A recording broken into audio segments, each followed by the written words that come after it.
with I don't support gay marriage. I support the right to marriage for gay people.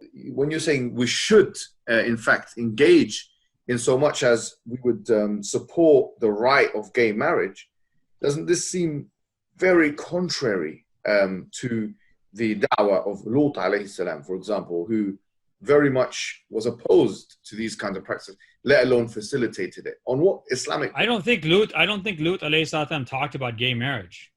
You've accepted that something like this article is not really meant. It's not trying to reason through the Islamic paradigm. It's not trying to reason through. It is actually a liberal argument. It's a secular argument, like what Shadi said in his article. It says, I'd say it's a true liberal argument. So why would you put that on a Muslim website? The modern state gets involved in everything, tells you what your kids are going to learn when they're kindergartners, tells you what color you can paint your house, if you can have chickens in your backyard, et cetera, right? So that's the modern state. It's omnipresent and it's invasive. What I'm arguing for is a true, like, original, pure liberal idea of the government not getting involved in people's moral lives, right? That a religious community has a right to live its own life and interact with other communities in a society that is minimally invasive. So he's arguing, he said it himself, a pure liberal ideal. This is the ideal, right? According to liberalism, philosophical liberalism. Minimal involvement in people's lives. Okay, if there's minimal involvement in people's lives, then what are people's lives dictated by? What are families going to abide by? Communities going to abide by? What values are being proliferated in this pure liberal situation that you're imagining? Again, like, this is a question of morality. This is a moral question. And if civil society should be dictated by Islamic values, then that means being against LGBT rights, being against the proliferation of LGBT ideology, being against modern day Qawm Lut. So which is it? Okay, if you want to argue for this empty, minimal invasion from the government, pure liberal libertarianism, soft whatever, okay, then it leaves the question, what do people's lives, what are their lives dictated by in this utopia that you're envisioning, that you want, you are basing your political decisions on, right? Brown is envisioning this utopia and he's trying to act politically and advocate politically on what will bring this utopia. But in this utopia of legal plurality and moral plurality, what is dictating people's lives? If it's a matter of, everyone decides for himself what to do, right or wrong. Maybe you're a Christian, maybe you're a Jew, maybe you're LGBT, maybe you're Buddhist, maybe you're that. This is not Islam's understanding of what is a just society, a righteous society, a healthy society. That's not Islam's ideal. So his ideals are purely dictated by this liberal nonsense. To live its own life and interact with other communities in a society that is minimally invasive. So just a point, there's no pre-modern example of this liberal utopia that he is describing here. But like Daddy said, if you said that and not specified gay rights, or gay marriage, which you explicitly specified Muslims should support gay marriage under US law. I said the right to gay marriage. Yeah, okay. Big difference. Same thing. Not the same thing. Big difference. Okay, I agree. So if there's, again, such a big difference, why doesn't the article elaborate this? Why is it that only Brown seems to know the difference between supporting gay marriage and supporting the right of people to get gay married? Again, earlier I mentioned exactly how incoherent this is, because gay people have had the right to get married to the opposite sex. It's only if you dissolve the restriction that marriage is only between a man and a woman that you can have this quote-unquote gay marriage. Okay, so you're not getting out of it, Jonathan Brown. You're still supporting gay marriage, even if you're playing this semantic game. Big difference. If somebody comes and says, do you support gay marriage? I'll say, no, I don't. I don't believe this is pleasing to God. Yeah. But you do support there being no definition of marriage between a man and a woman. That's what gay marriage is. Do you believe in a law that defines marriage as something in which gay people have a right to marry? Because we're not going to define marriage between man and woman. I'd say yes, of course I support that. So you basically, what you're saying then is, you're saying that you don't believe that the government should decide on the form of the marriage, what it should look like, or how it should be defined. Yes, exactly. This idea that the government should not define marriage and should not be involved in moral matters is incoherent. It's incoherent on the basis of exactly what they said in this podcast. I don't have any problem. I think I've talked to people like advisors of Ilhan Omar about this issue, about a number of issues that have come up, and I've explained my concerns in the years since this article was published, right? But as I said before, I don't think I'm not going to do this kind of public lambasting of her or of another Muslim sister, right? Yeah. Except Rabia Chaudhry. Yeah. So, and I have written about this stuff on my Facebook. I've said explicitly, I sent you these things, for example, like on the masterpiece cake case or the Asher wedding cake case in the UK. By the way, I just remembered. I get death threats too, by the way. I get death threats too. People message all kinds of threats and nonsense to me on my Facebook page, Twitter, and so forth. So maybe you shouldn't be so mean, Jonathan Brown, when you condescend on these tweets and you make fun of me and use this kind of bad language about me in your tweets. I get death threats too. So where's that sympathy for me? You have more sympathy for Ilhan Omar than you have for your brother Daniel. I said the UK Supreme Court was completely correct. It is definitely the right of the baker not to be forced to make a cake that forces the baker to engage in expression he doesn't agree with. So I totally side with the baker on this, right? I've explicitly talked about issues of things like trans education for young children, things like the Birmingham school issue, where I said children should not be exposed to this kind of issue at that young age. Children should not be exposed to that issue at a young age. What does that mean? Like, does it mean that it's morally reprehensible? That is completely contrary to what we know of as goodness and the creation of Allah and what Allah says about Rijal and Nisa? Is that the reason why, or what? Because you haven't expressed any of this. That would be religious, and you said that no, you don't engage in religious arguments, you don't engage in fiqh, you don't engage in those kinds of things.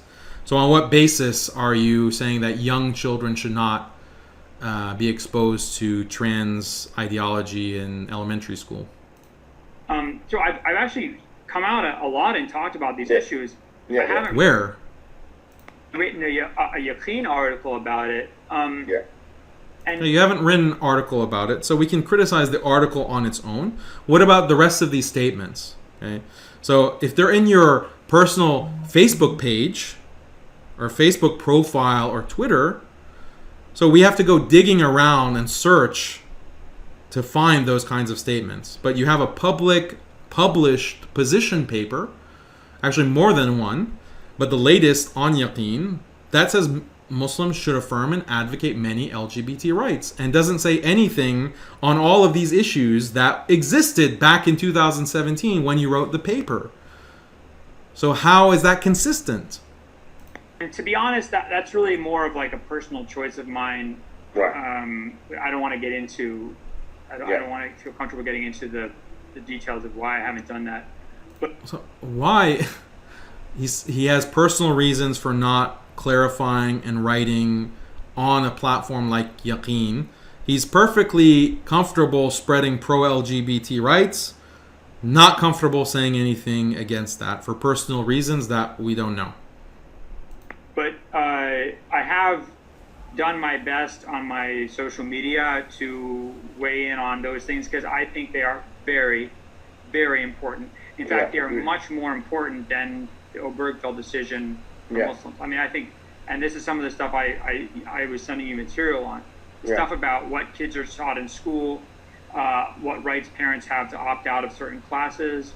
This is really, really, really 1,000 times more important, because when you talked about you can't separate politics and morality, the collision of those two is in education, especially early childhood education. So he admits conflict of morality and politics is in education. But again, remember, he said that the Yaqeen paper was directed primarily for youth. So he's educating the youth on this LGBT rights and affirming and advocating many LGBT rights. So you're just admitting that this conflict is so important. You're part of the problem then, by your own admission. Yeah. So I understand that. Shadi, what would you want to add to that? Do you agree maybe that the article that was initially written by Jack is, and I don't know until this day why they call you Jack, it was potentially something which can cause confusion, and would you be at least for maybe a complete re-editing of that essay? So now Brother Hijab is saying, okay, fine, you're not going to take it down. Okay, how about complete re-editing? Yeah, I mean, I would... So he put Dr. Shadi on the spot. So, Barakallahu Feek, Ya Muhammad, for putting the pressure on with these questions.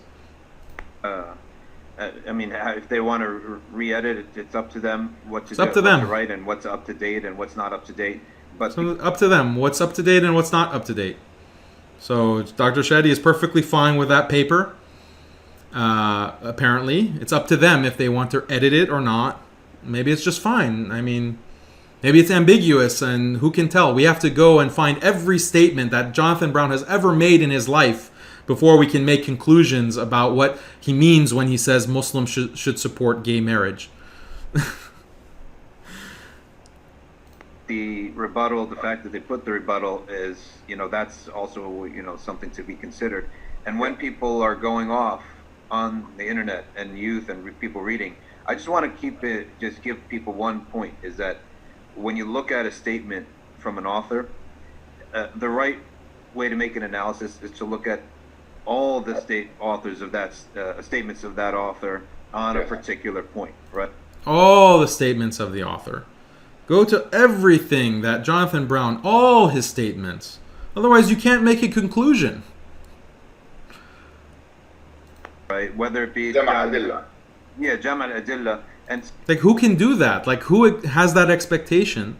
So these people that are reading Jonathan Brown's article, saying that we should affirm and advocate many LGBT rights and we have a common vision with LGBT, those people reading his article shouldn't actually make any conclusions about what Jonathan Brown means in this Yaqeen paper. No. They have to go and do hours of research, scrolling through the internet, scrolling through all social media, looking at all his books, looking at all his articles. Only then, through that comprehensive research, can they understand what Jonathan Brown means when he says support gay marriage. Article, it's funny that people are still talking about it, as I said before, because I think it's so out of date. I mean, it's not the situation, the waqia, the reality has changed so much since that article that it's sort of a pointless article to read now. So what I would say, it's a pointless article to read, but you said you fully believe in the main idea. So you still defend the main idea, but it's also pointless to read. So talking out of both sides of your mouth. Without a doubt, and I've been arguing, we've been discussing this theme for a while, is we need to write a kind of part 2 about this issue now, because we in the Muslim community are in a very different situation. I think one of the reasons we haven't done it is because this St. James School case is such a big deal. I think when that case comes down, I think at that point it's going to be really time to, if you're going to get involved in a discussion. So why are they waiting? So Yaqeen, according to Brown, is waiting for this decision to be made. Okay, what difference does that make to the moral and political position that Muslims should take? Shouldn't you be writing about this before the case? Before the Supreme Court case? Isn't that what political advocacy is about? You guys are advocating for immigrant rights. You're advocating on the Muslim ban. You're trying to petition all of these politicians when it comes to these social justice causes. You're going to rallies. You're going to marches. But on this Supreme Court case that's going to affect Islamic schools, okay, because this decision is about Islamic schools, Islamic institutions, okay, this issue that is going to acutely affect all of these Muslim institutions, then you're just waiting. Is it safe for us to say anything? Let's just wait till what the Supreme Court decides, then we'll come out with our opinion. Not beforehand, when that's when political advocacy should be done, before the decision is made, so that you stand for the haqq. You're showing that you're condemning evil and you're promoting and enjoining the good, not after it's already been decided. This is why these compassionate imams are completely irrelevant. They're completely irrelevant because they just follow. This is a clear admission, clear as day from Jonathan Brown. We're just waiting for the case to be made. And then when it's safe, when we know what we can advocate and still be politically correct, then we'll do that. But not beforehand.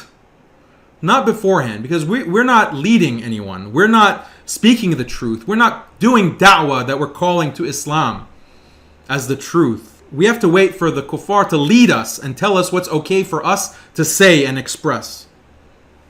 This is Yaqeen's philosophy in a nutshell, perfectly explained by Jonathan Brown right here. Which we did, right? If you're going to get involved in the discussion, you got to follow up, right? And I think at that point, we're going to have to write something to address a lot of these issues. What's your view on this transgender toilets? I mean, Oh, yeah. All right, switching topics. Now he's talking again on LGBT rights. Yeah. I think it's so funny people get so upset. I don't understand people get so upset about this. So, like, when, He's perpetually surprised that people are upset with the crazy things that he says and advocates. My gym, our gym in our neighborhood, which I haven't been to for God knows how long because of this COVID-19 thing, but you go in there and it's like one room and there's like a bunch of old dudes showering, totally naked. When I was in boarding school, I spent 4 years showering with like 20 other guys in one big room, playing soap hockey and trying not to get peed on. That was what we spent 4 years doing, right? Yeah. I don't want that for my kids, right? I have to take my kids to this bathroom when I go to the gym. When I take those swimming lessons, I have to go and be like, don't look. Oh my God, can I say something? It's really funny. Actually, I think this is okay. Like, there's this guy. There's all these naked old guys in there, right? So I'm like going through. I'm like kind of like, guys, don't look at this stuff, right? So this one guy is standing there, and my kid, thank God I taught them to speak Arabic, but he's like, ليش الرجل هذا ما عندوش دول ما عندوش دول. I said like لا عنده دول. It's good. I was like so scared if he said that in English. It would have been that. I mean, this is like really creepy. You are laughing about your kids seeing private parts, seeing the private parts of random men. I don't understand why that's funny. End of the world, right? I don't know if you want to edit that out or not, but it was pretty. So then my point is like, this is what I don't want to happen. What do I want? It's very simple. You go to a bathroom, there's a door. Open the door, there's a shower, there's a toilet, or if you're not in a gym, there's a toilet, right? You go to the door, none of this like space under the bathroom, none of this you can see through the cracks. I'm not getting it. Are you saying you want men and women to be in the same toilet? No. What are you talking about? No. What are you talking about? So what he's describing that he wants is not related to LGBT at all. It's related to privacy. So locker rooms can have private showers, can have stalls, can be single stall. That's a privacy issue. It has nothing to do with LGBT. This is why Brother Muhammad is confused. Like, so you want the women to be able to mix with the men, or a transgender man to go into the women's bathroom, or vice versa? That's what the LGBT issue is. I don't want anybody to be in the same toilet with anybody else. It's like just one toilet. That's not LGBT bathroom ordinance, equality ordinances. That's not what they're about. So Brown is just confused about what the LGBT position on bathrooms is. The LGBT position is that a male who identifies as a woman should be able to go into the woman's bathroom. That's what the whole debate is about. But he's completely changed the subject into another issue. It's only for one person, you're saying? Yeah, that's what I want. Everything is just a bunch of one-person toilets. None of this like multiple toilets. But what's that got to do with it? Why does it have to be gender specific? Like, why, what's the gender discussion about this? What's the gender discussion? Because what that's sounds the like same with thing LGBT? that a lot of trans advocates want. Oh, they just want that? No, they don't just want that, right? But they want, that's in terms of that. They don't want just that. No, yeah, that's not even what they want. What they want is what I just described. That's what they want. That's the LGBT issue. The question of having a private stall, that's a privacy issue. It's a separate discussion. Bathrooms, a lot of trans advocates want to have bathrooms that are just like gender neutral, single use, single stall. So you're not advocating ones, the big like the men and the women going in together, you know? No, my God, that would be a nightmare. I would not. Yeah, so it would be a nightmare. He's shocked that anyone would suggest that that's what he supports. So good thing he made these distinctions clear in his paper instead of waiting to give a non-explanation 3 years later in this British podcast, right? Because his paper, again, lest we forget, Muslims should support and affirm and advocate many LGBT rights. That's what he said. So this, when he was pushed to define which rights do you support, he's saying gay marriage, okay, the right for gay people to marry, and these bathrooms. But then when you ask him, what do you mean by these bathrooms? He says something completely different. That has nothing to do with LGBT, has nothing to do with transgender at all. So then what are these rights? What many LGBT rights should we affirm and advocate? Please, we're dying to know. We're dying to know. And you're not being very transparent about it. Never use it. I mean, I don't know anybody who wants that. Even women get upset about this. So like, you can't go in and like, women go to the bathrooms, they put makeup on. So he's admitting that women are upset by this idea of a transgender man or transgender woman coming into their bathrooms. So if women are upset, should Muslims oppose these bills? Should Muslims oppose this LGBT right? Should Muslims oppose and advocate against? Why don't you say that, Dr. Brown? It's like a safe space. They talk. So it's basically like a disabled toilet, what you're saying. Yes, exactly. And I go to those all the time, right? Yeah. And what it's doing is it's hardening. It's also hardening the Muslims, right? Yeah. And when they're hardening, whether they realize it or not, they're actually taking a lot of it out on their own kind, on people who are actually on their side, who may have made an expression or a statement that they didn't really, that wasn't exactly perfect or according to them perfect or whatever. Yeah. So now the blasphemy and the batil that Brown and others are promoting, according to Dr. Shadi's gloss, it's not exactly perfect. It's not exactly perfect according to them. This is like how he's minimizing these shocking statements, shocking writing that is being published.